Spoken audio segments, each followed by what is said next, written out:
Let's talk about the WWE TV week in review. Our thoughts on Raw, NXT and SmackDown from this past week.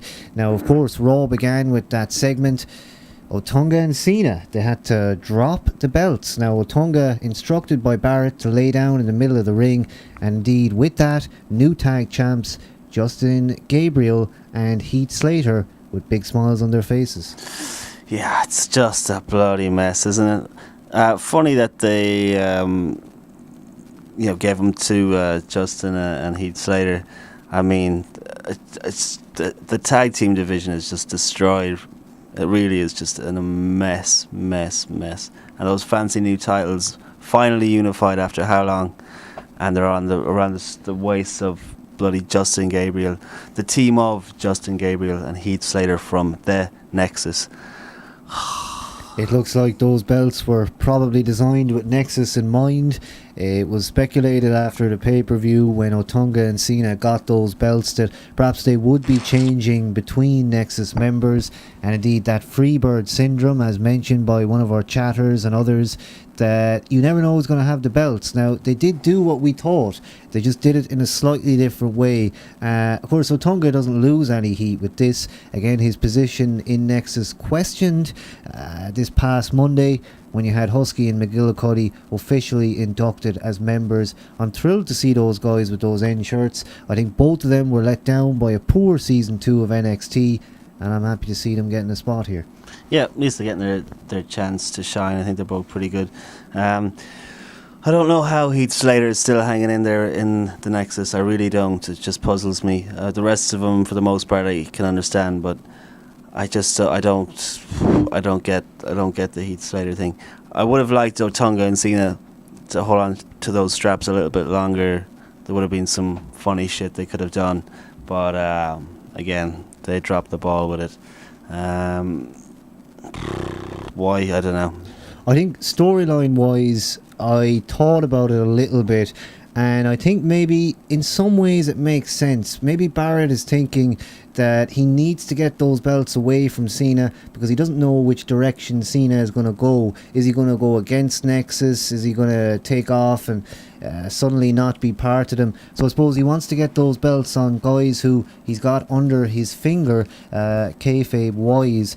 But I have said that I'm still loving the Barrett Cena stuff. Now, when those two were backstage in the locker room, it's funny, it's entertaining, and indeed they both look like colourful characters as well. Yeah, I think Barrett's having the time of his life because for the most part he's probably the IWC's hero, talking down to Cena and giving him his marching orders week in and week out since Cena's become part of the Nexus. And it is funny stuff. And I think there's besides probably Barrett, I think Sheamus is the only one that could really, maybe Jericho as well, but pull it off. But that's about it, really. Of course, there was a Survivor Series promo this week with Wade Barrett sitting somewhere and a lot of video effects, and basically I'm not sure if this was UK only, but he was seemed like he was talking to the UK fans, basically saying Nexus is all part of a new chapter in the WWE and that we were all too simple to understand. Now, this promo was very promising. I hope it was screened worldwide because, yeah, it makes you think that they are teasing something bigger, new members. Who is the shocking return going to be that's suddenly going to be a Nexus team member? It could be something like that, or indeed, perhaps Nexus is just going to grow bigger and bigger. Those dreaded Nexus, they can, it's just, it's on a spiral at this stage, I think, and it's not going out of control, especially when you got guys like McGillicuddy and Husky Harris coming in the back door. So going forward, I think Nexus will be a good thing and a strong thing. Now, The Miz cut a promo on Raw this past Monday, and indeed a good opportunity for him and Alex Riley to do that. Now, they've been bogged down with other stuff for a while, so that solo promo to begin was great, followed up by Eve. Now, I have to say, I was surprised when I heard the opening bars of that Eve music.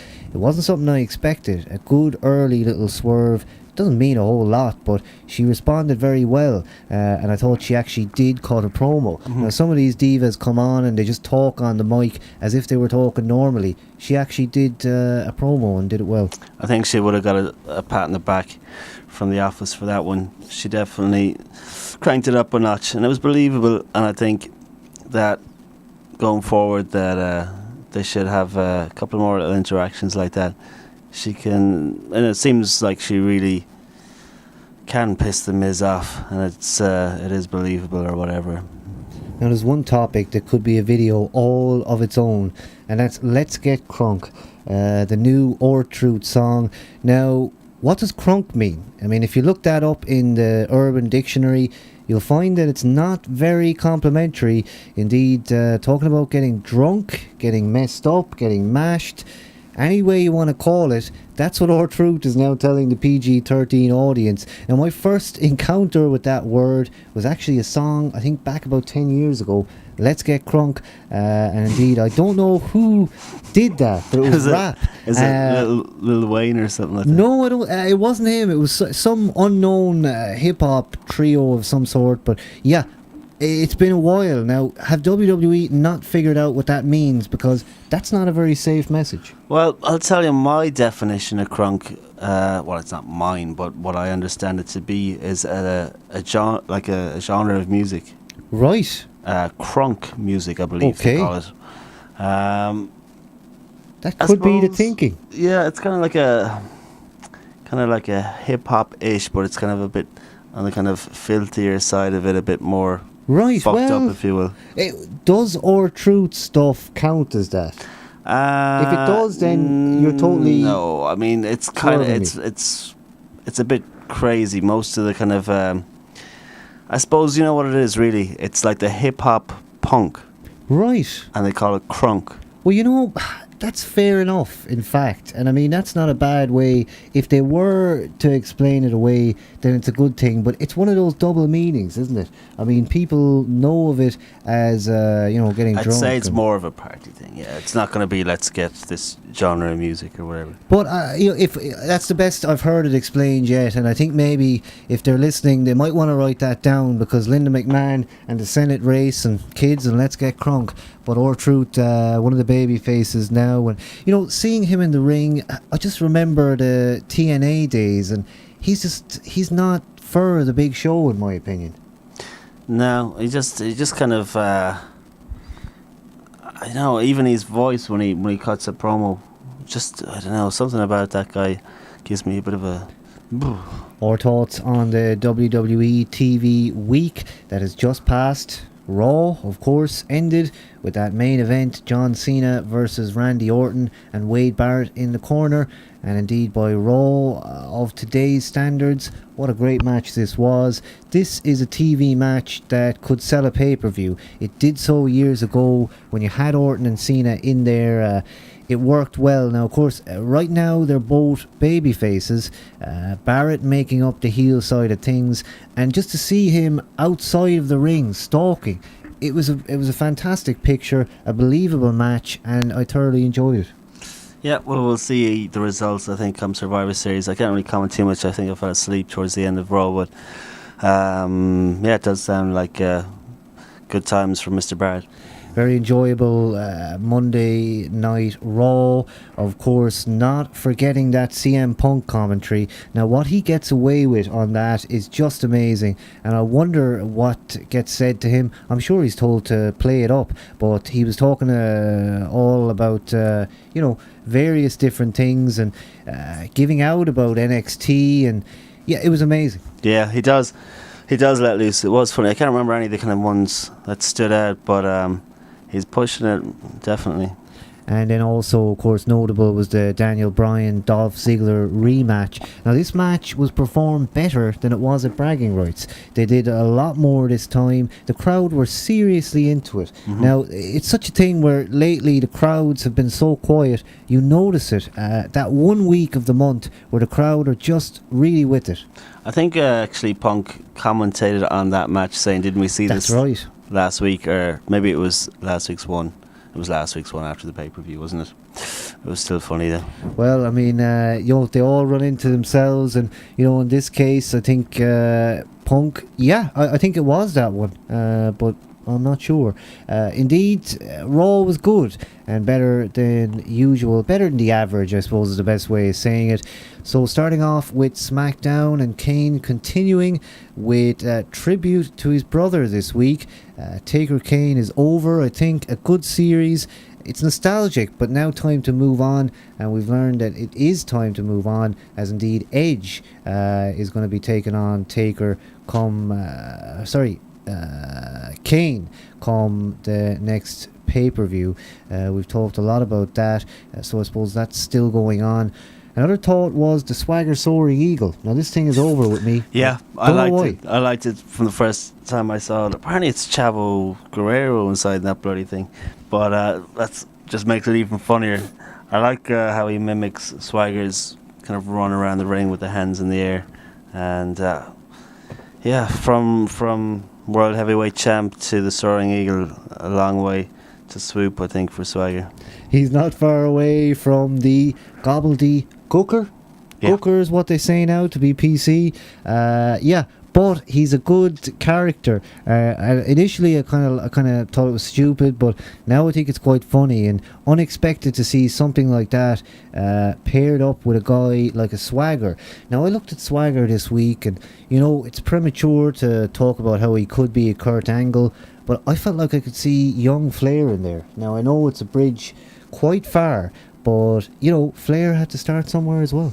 Yeah, with the suit on and the size, he looks believable. But really, for me, he's the kind of Matt Morgan of the WWE. He's just going to be that guy, He's just going to be that guy.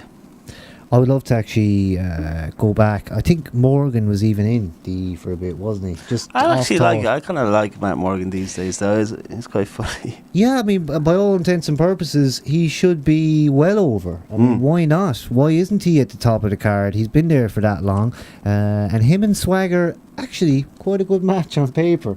I wonder how that would work out. And now that you mentioned that, Swagger and TNA, that seems to be a possibility, maybe one day. But also Rosa Mendez, not to go on too much of a diva front, but I think she's one of the best looking they have. Divas, that is. But she's been doing nothing but fitness for the past 2, 3, 4 months backstage. Time to bring her back. And indeed, now that Tiffany's gone, at least for a bit, maybe she should be there. I'm not sure what you think. Yeah, I'm sure. Yeah, I'm sure that'll be fine. Rhodes and McIntyre pretty much split up. Now the belts are gone, and I felt like at the end of this SmackDown, when those two kind of had an argument, that was it. And Cody basically saying that he has to be a singles guy to be successful. I think he's right. He is very right. It was the split that we all hoped for, and finally they have split. Yeah, forward with the dashing stuff, and I think the same for Drew. Just keep that theme music and everything will be absolutely smooth sailing. Overall, though, with SmackDown, again, we've seen a relaunch of the program. They moved to sci-fi, and for that 1 week, you had that little bit of extra push and effort, it seems like, on their part. I feel like it slipped back into bad territory again. They don't have anything that really is exciting. They don't have a Nexus angle. There is nothing in the way of fresh talent. I mean, Edge, Big Show, Mysterio. This is something we've seen for years. Rehash then. That's what it should be called. Caval still jobbing on SmackDown. Poor guy. I mean, I feel sorry for that guy. He's just, he hasn't really been given a chance at all, has he? No. Poor no. He's not going to go Daniel Bryan's way. No. Well, Daniel Bryan gets buried as well, so who knows, but